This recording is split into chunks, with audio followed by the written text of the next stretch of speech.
உலகமெங்கிலும் நிறைந்திருக்கும் ஜீ தமிழ் தொலைக்காட்சியின் அன்பு தமிழ் நெஞ்சங்களுக்கு அடியேன் சுபாஷ் பாலகிருஷ்ணனுடைய அன்பான வணக்கங்களும் வாழ்த்துக்களும். இன்றைக்கி நம்ம பார்க்க போகிற தலைப்பு, ஒரு மனித வாழ்க்கையில் மனவேதனை, அதே மாதிரி பண இழப்பு, குடும்ப தகராறுகள், இதையெல்லாம் ஜோதிடம் மூலியமாக அறிய முடியுமா? அதற்கு ஏதாவது தீர்வு காண முடியுமா? உண்மையை உள்ளது உள்ளபடியே சொன்னால் ஜோதிட ரீதியாக இந்த பிரச்சனைகளுக்கு தீர்வு காணவும் முடியும், இதை முன்கூட்டியே தெரிஞ்சிக்கவும் முடியும். இதில் முக்கியமாக முதல்ல மனவேதனை. இந்த மனவேதனை என்பது எல்லா மனிதர்களுக்கும் உண்டு. ஏதாவது ஒரு கட்டத்தில் வாழ்க்கையில் மனவேதனை அடையாத ஒருத்தரை நம்ம பார்க்கவே முடியாது.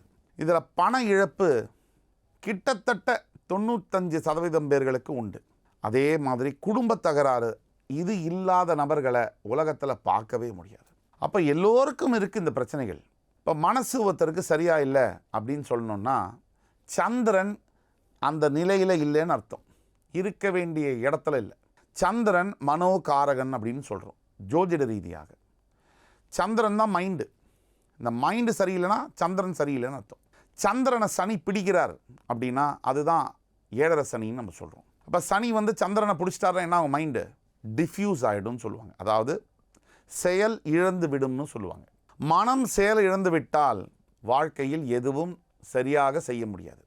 எப்பேற்பட்ட கல்வி, பணம், பேர், புகழ், செல்வந்தன், அதிகாரம் எல்லாம் இருந்தாலும் மனம் சரியாக இல்லைன்னா அந்த வாழ்க்கை 5 பைசாக்கு பிரயோஜனம் இல்லாத ஒரு வாழ்க்கையாக இருக்கிறது.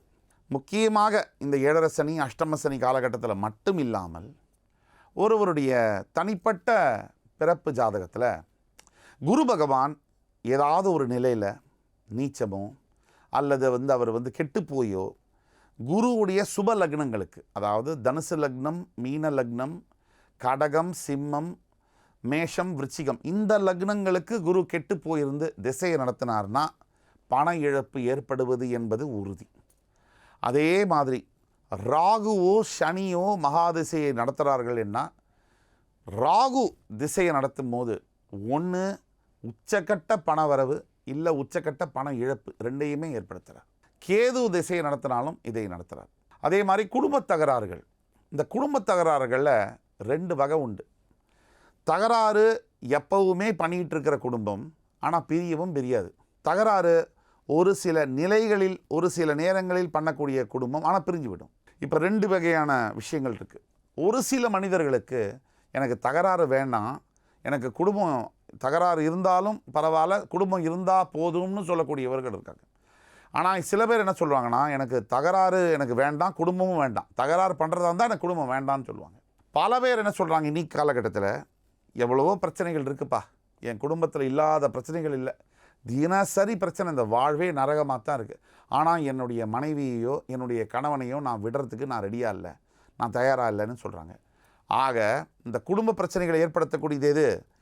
கண்டிப்பாக உங்களுடைய பிறப்பு ஜாதகத்தில் 7ஆம் இட அதிபதி, 2ஆம் இட அதிபதி அல்லது கண்டக சனி உங்களுக்கு இருந்தால், அதாவது அஷ்டம சனியோ கண்டக சனியோ ஏழரை சனியோ உங்களுடைய ஜாதகத்தில் கோச்சார ரீதியாக இருந்தால், அதே மாதிரி பிறப்பு ஜாதகத்தில் 7ஆம் அதிபதியுடைய திசை கெட்டுப்போய், அந்த கிரகம் கெட்டுப்போய் நடந்தால் இந்த குடும்ப தகராறுகள் ஏற்படுது.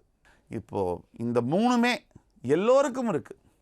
அப்போ எனக்கு அது பாதிக்காமல் இருக்கிறதுக்கு என்ன செய்ய வேண்டும் அப்படின்னா, உங்களுடைய பிறப்பு ஜாதகத்தை வைத்து ஆராய்ச்சி செய்யும் பொழுதும் மட்டும்தான் துல்லியமாக இந்த பண இழப்பு, இதற்கான தீர்வுகள் என்ன, குடும்ப தகராறுக்கான தீர்வுகள் என்ன, மனவேதனை தீர்க்கப்படுமா தீர்க்க முடியாதா என்கின்ற துல்லிய முடிவுகளை எடுத்துக்கூற இயலும்.